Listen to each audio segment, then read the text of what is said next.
ये निहंग हमारे संत हैं, जिस तरह से अपने जानवर, अपने घोड़े को यहां पे बांध के तपती हुई टींड के नीचे ये यहां पर रहते हैं, और फिर इनको कहते हैं जिनको गुस्सा आता है। इनका जब जानवर तपता है तो गुस्सा आता है, इनका गुस्सा जायज है। ये गुस्सा उतरेगा आपके ऊपर, जब भी आप मिलोगे आपके ऊपर गुस्सा उतरेगा इनका।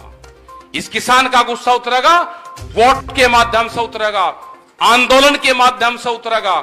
हम संघर्ष नहीं करना चाहते, हम आंदोलनकारी हैं, हम आंदोलन करेंगे। जो किसान 8 महीने तक आंदोलन पे दिल्ली की जमीन पे बैठ सकता है, आप उसको चाहते हैं कि ये उठकर चला जाएगा?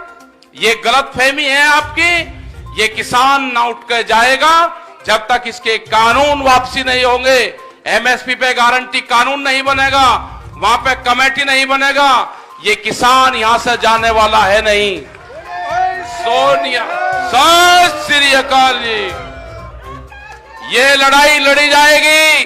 ये दिल्ली फिर कान खोल के सुन ले, ये 4 लाख ट्रैक्टर भी हमारे थे और 25 लाख आदमी भी हमारे हैं। ये 26 तारीख की जांच, कोई देश में एजेंसी है कि 26 तारीख के कांड की जांच करवा दी जाए? ये फंसेंगे, ये जेल जाएंगे। हमने कहा कि देश में कोई एजेंसी नहीं है कि उसकी जांच कर दे। इनके खिलाफ कोई बोलने वाला नहीं है। इन्होंने पूरे संसाधनों पे कब्जा किया है। अगर देश में बीजेपी की सरकार होती, अगर देश में कांग्रेस की होती, अगर देश में किसी पार्टी की सरकार होती तो वह जरूर बात करती। इस देश में सरकार है मोदी सरकार, मोदी को चलाती है बड़ी बड़ी कंपनियां। ये बीजेपी वाले कहां गफलत में हैं? इनकी पार्टी गई। जिन लोगों ने इस पार्टी को बनाया था वे तो अपने हाउस में कैद हैं, उनकी बोलने की हिम्मत नहीं। वे मकान के दिल्ली की चमचमाती कोठियों में वे बंद कर रखे हैं अपने नेता। ये बीजेपी के जो बोलते हैं ना, यान के कहते हैं कि हमारी बात, अपने नेताओं को छुटाओ और उसके बाद में बात करो। तुम्हारे नेता दिल्ली की काल कोठियों में कैद हैं, आप उनको छुटाने का काम करो। अडानी ने जिसने पार्टी बनाई उसको राष्ट्रपति बनना था, कहने लगे अच्छा ये बुढ़ा राष्ट्रपति बनेगा, एक मुकदमा लगा दिया, घर में कैद कर दिया, बोलने की हिम्मत नहीं है। जो अपने नेताओं को कैद कर सकता है वो किसानों को भी कैद करेगा। ये देख कर रहना, इनसे बच कर रहना। जो निखर वाले थे ना, इनको पेंट मिली है, अब इनका प्रमोशन हुआ है, तलाश उनकी करना है। जो विचारधारा इनकी गांवों में चली गई, ये बहुत खतरनाक लोग हैं। उन्होंने एक बोर्ड बनाया है अभी, नारियल बोर्ड, उसमें कहा कि प्राइवेट आदमी आएगा ना, प्राइवेट आदमी नहीं आएगा, संघ का आदमी आएगा, जिसने उसका 40 दिन का कोर्स कर रखा होगा, जिसने 8 दिन का कोर्स कर रखा होगा, वे लोग वहां पाएंगे। अभी 400 आईएएसओ की भर्ती होनी है बगैर एग्जाम के। मेरा देश का नौजवान कहां जाएगा? ये नौजवान कहां जाएगा? नई भर्ती होगी जिसकी उम्र 40 साल से 60 साल तक, 70 साल तक होगी। नहीं परमिशन कर रहे हैं, उनको आईएएस बनाया जा रहा है, सीनियर आईएएस अधिकारी बनेंगे वे। आप पटेंगे वक्कल, चिंता ना करें। तो यह होगा देश में, सब संसाधनों पे कब्जा होगा। इन लुटेरों को भगाना पड़ेगा। ये देश का आखिरी लुटेरों का बादशाह साबित होगा। ये जाएगा, यहां से भागेगा, ये इसको पकड़ना पड़ेगा। इसकी पूंछड़ पाड़ के जब इसको गुजरात भेजना पड़ेगा, ऐसे नहीं भेजना लांडा करके भेजेंगे, वैसे नहीं भेजना। ये आएगा काबू, भागेगा, ये भागते हुए पे पकड़ना पड़ेगा, भागेगा। लुटेरे आगे, देश में लुटेरे। और ये जो क्षेत्र है ना, इसने गलत छेड़खानी कर दी। ये दिल्ली के 300 किलोमीटर का जो क्षेत्र है, 400 का, ये बेहद खतरनाक है। इसने मुगलों के साथ में लड़ाइयां लड़ी, इसने आजादी की लड़ाई लड़ी। ये खाप पंचायत के लोग वही तो हैं, ये वही हैं जहां ये नाहरी गांव, आपके इस मोर्चे के 10-15 किलोमीटर दूर नाहरी गांव है, जहां पे गुरु गोविंद सिंह जब नांदेड़ गए तो इसी नाहरी गांव में सबसे पहले गए थे, जब जाते हुए गए।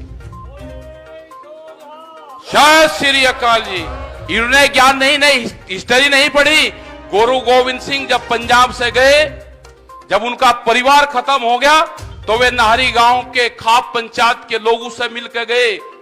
यहाँ के लोगों को न बताया कि मैं जा रहा, मेरा परिवार तो नहीं रहा, मैं किसी को आपके पास में भेजूंगा, उसकी मदद करना। बंदे बहादुर जी यहाँ पे आए, इस नाहरी गांव में आए। वे 3 महीने नाहरी गांव में रहे, मुजफ्फरनगर की खाप पंचायत में रहे, सोरम में गए और यहां से खाप पंचायत के लोग इकट्ठे हुए। 4700 लोग खाप पंचायत के बंदे बहादुर के साथ में यहां से गए और जो सरहद फतेह करी, वो खाप पंचायत का बड़ा रोल उसमें था। वो सरहद फतेह करी तो यहां से 4700 लोग गए थे, यहां से उत्तर प्रदेश, हरियाणा से। और जब सरहद फतेह हुई थी उसके बाद में वहां से सब लोग जुड़े। सरहद फतेह जब हुई, जब यहां से लोग गए, आप लोग सब जुड़े, तो गुरुओं का संबंध खाप पंचायत से रहा है। गुरुओं का संबंध हमारे से रहा है। ये हम गुरु परंपरा को मानने वाले लोग हैं। इन्होंने छेड़खानी करी है। 72वां गणतंत्र दिवस था, आप ध्यान से सुन लो। 72वां गणतंत्र दिवस था, उसका अंक होता है 9 और 9 अंक है गुरु का। इन्होंने गुरु के शिष्यों से छेड़खानी करी, गुरु को ललकारने की कोशिश करी। ये बर्बाद होंगे, बचने के नहीं, ये ध्यान रख लेना। इन्होंने गुरु को छेड़ने की कोशिश करी, ये बचेंगे नहीं, ये जाएंगे। 9 के अंक को छेड़ा है, 9 का अंक है गुरु का। आप चिंता नहीं करना, ये सब गुरु परंपरा को मानने वाले लोग हैं, सारे कड़ाधारी हैं, कड़ाधारी। ये सारे के सारे कड़ाधारी हैं, गुरु परंपरा को मानने वाले हैं। हम भी कड़ाधारी हैं, चिंता ना करना, सारे वही हैं। ये इनका नाश नजदीक आ गया, ये घिर गया, अब इनको घेरना है चारों तरफ से प्लान थे। ये आपको ये गलत तरीके के एजेंडे देंगे। कभी पंजाबी कहेंगे, कभी खालिस्तानी कहेंगे, कभी अफगानिस्तानी कहेंगे, कभी छोटा बड़ा किसान कहेंगे, कभी एक प्रदेश का कहेंगे। इनके बहकाओ मन मत आना, इन्हें जो कुछ कहना कह लो, हताश नहीं होने की जरूरत। 2 घंटे ये दिल्ली फिर कान खोल कर सुन लो, अगर छेड़खानी करी के 2 घंटे के कोल पे है हमारे सारा किसान, अपने खेत में काम करता है, ट्रैक्टर का डीजल भरवा के दिल्ली की तरफ को मुंह कर रखा है सबने।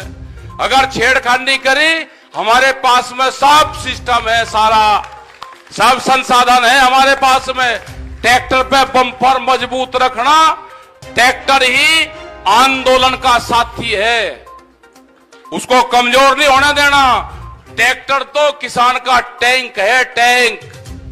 जब ये भी होगा कि सिद्धि भी होगी एक दिन ट्रैक्टर से, बसों के साथ में इनके ट्रकों के से भी होगी सिद्धि। बम्पर लगवा कर रखना, बम्पर मजबूत। एक को कहीं कहीं ट्रैक्टर घेरेंगे, जैसे रास्ते में लगा रखे थे ना, ट्रक लगा दिए रेती के भर 4 ट्रैक्टर लगेंगे, नीचे पाओगा सब। तब चिंता ना करना, ट्रैक्टर ही इसका साथी होगा। ये कहते हैं जी आपने ट्रैक्टर का नाम ले दिया, क्यों कहीं का ले भाई? जो जब बंजर जमीन में वो चलेगा, वो दिल्ली की चमचमाती सड़कों पर नहीं चलेगा, वो चलेगा दिल्ली की चमचमाती सड़कों पे। चलाकर दिखाया, तुम्हारी हिम्मत थी, रोक नहीं पाए तुमने धोखा करा, रोक नहीं पाए। 25 लाख आदमी था और 4 लाख ट्रैक्टर था। जब जरूरत होगी संयुक्त मोर्चा तय करेगा, ये दिल्ली में फिर आएगा, ये फिर आएगा दिल्ली में। तो आपका बहुत बहुत धन्यवाद, मेरी माताएं बहनों का धन्यवाद। जो माताएं बहनें यहाँ पे 40 और 45 डिग्री टेम्परेचर में है, सर्दी में यहाँ पे है, बरसात अब आएगी उसमें यहाँ पे है। तो ये सरकारों को सोचना चाहिए कि तुम्हारा इलाज तो यही तो करेंगे, जितना तरसाओगे उतना ही इलाज करेंगे। तो धन्यवाद, जय हिंद, जय भारत, वाहेगुरु जी का खालसा, वाहेगुरु जी की फतेह। सत श्री अकाल।